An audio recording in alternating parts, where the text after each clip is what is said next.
Je recevais beaucoup d'insultes classiques, de gros mots à base de salope, tout ça, mais aussi beaucoup de menaces de mort, de suicide-toi, tu sers à rien, tu mériterais pas de vivre, tu devrais pas exister. Et aussi soit des coups, des violences, on m'a poussé dans les escaliers, on me collait des chewing-gums dans mes affaires, dans mes cheveux, sur mon sac, mes affaires disparaissaient, beaucoup de coups de compas, surtout dans les couloirs.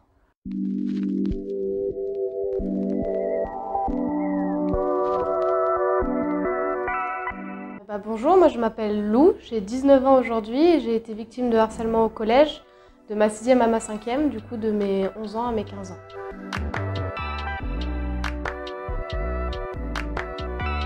Pour moi, le harcèlement, c'est des violences tant physiques que morales, répétées par un ou plusieurs groupes de personnes.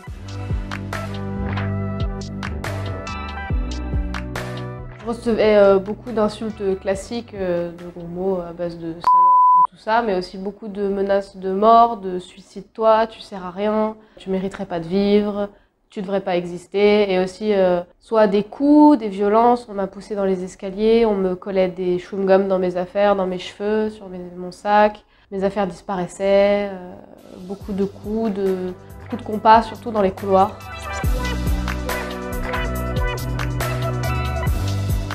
Justement, j'ai pas eu de harceleur principal, c'était pas un petit groupe de personnes qui me harcelaient. Les choses se sont faites de manière à... Il y a certaines personnes qui ont lancé des rumeurs sur moi. Après, ça a commencé comme ça, certaines personnes m'insultaient plus que d'autres et au final, j'étais devenue un peu un phénomène de foule où il fallait quelqu'un pour se défouler, un espèce de punching ball, et il s'est avéré que c'était moi, donc tout le monde était d'accord pour me péter les gueules.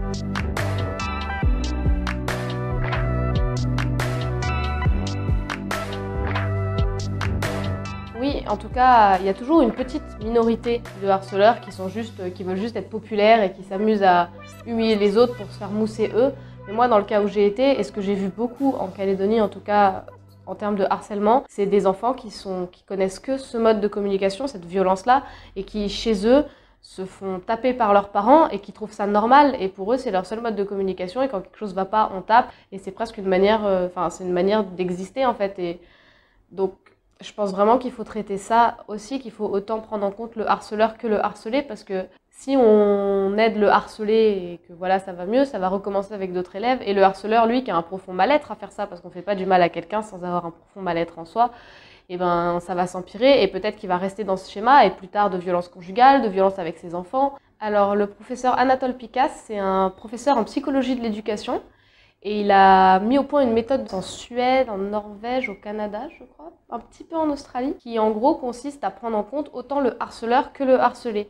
Donc en fait, on s'occupe du harcelé comme d'habitude, comme on fait dans la plupart des cas, mais on ne traite pas le harceleur en tant que bourreau en lui disant « t'es un monstre, t'as fait ça » et au final lui rendant un peu l'appareil de ce qu'il a fait vivre au harcelé en quelque sorte. Mais au contraire, on prône des longues discussions bienveillantes avec le harceleur et sa famille pour comprendre d'où ça vient. Et même le but d'Anatole Pikas, c'est de rendre le harceleur acteur du bonheur de sa victime au final. La première fois que je me suis fait taper, j'ai pris un coup, mon premier réflexe a été de me plaindre à la direction de mon collège, de dire « Attendez, c'est pas possible, je me suis fait taper dessus, ça va pas ». Et l'élève qui m'avait tapé s'est fait convoquer, il y a eu toute une procédure et tout ça. Et il est revenu au bout de 3 jours avec des cocards, des contusions, son père avait rasé ses longs cheveux, il était très fier de ses longs cheveux. Et donc en fait ses parents l'avaient complètement humilié et frappé à cause de ça. Donc moi je me suis dit, il y a de la violence ailleurs et du coup moi je veux plus dénoncer le harcèlement. C'est fini, je peux plus dire ça parce que moi c'est juste au collège et lui c'est dans sa vie.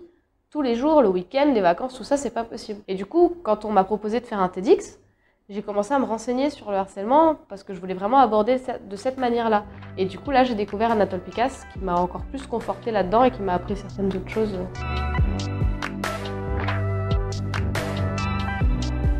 Et ben, je me suis un peu dissociée de moi-même en réalité. J'avais d'un côté, je devenais un peu une ombre au collège, je restais dans mon coin, j'essayais de passer le plus de temps possible au CDI, j'allais beaucoup à l'infirmerie, j'essayais de rester dans ma bulle, sans pour autant inquiéter les adultes, parce que du coup j'avais pris la décision de ne plus dénoncer. Et ensuite, chez moi, j'étais joyeuse, j'essayais de faire bonne figure et tout.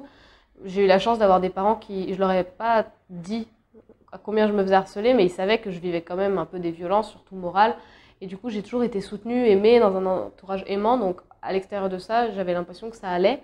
C'est seulement là, maintenant, avec du recul, que je me rends compte que j'ai aussi voulu faire la forte et tenir et que ça a été un peu un mécanisme de défense, de dire que ça m'atteignait pas. J'en ai tout de suite rigolé dès que c'était fini, je riais, je disais voilà, moi je suis passée, c'est bon, ça m'a rien fait. Et je me rends compte aujourd'hui que ça m'a quand même laissé des traces.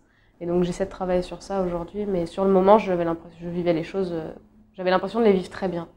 Je pense pas que ce soit forcément une question d'intelligence émotionnelle ou d'empathie. Je pense que tout le monde peut pas rester insensible à de la violence qu'on voit sur les autres. Et moi, je pense aussi que c'est mon éducation. J'ai été vraiment élevée, mes parents m'ont jamais frappée, jamais levé la main sur moi. J'ai toujours été élevée avec la communication non violente, les méthodes alternatives et douces pour parler à l'enfant, pas crier, expliquer les choses et tout. Donc je pense que surtout pour moi, voir qu'il y avait de la violence dans les familles, ça m'a profondément choquée parce que du coup, ça faisait un extrême opposé à mon modèle à moi, familial, que j'avais toujours connu. Et du coup, ça m'a fait avoir ce déclic-là comme ça. Il faut en parler, on le dit souvent.